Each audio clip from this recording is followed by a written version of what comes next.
ना होई जबले भजन नहीं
ढोलक बजाए न तले फूल ना चढ़े माना खुश ना होई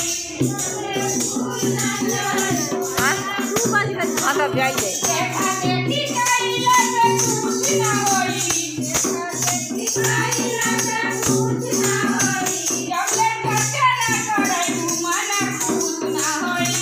चर्चा ना करे माना खुश ना होई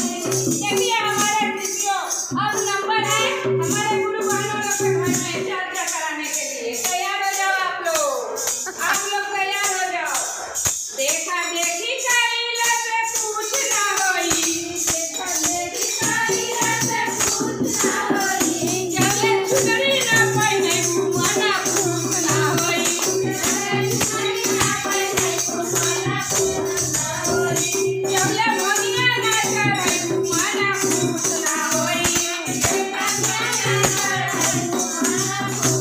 देखा देखी कइला से खुश ना होई देखा देखी कइला से खुश ना होई जबले भगिया ना करे माना खुश ना होई जबले भगिया ना करे माना खुश ना होई जबले दावत ना करे माना खुश ना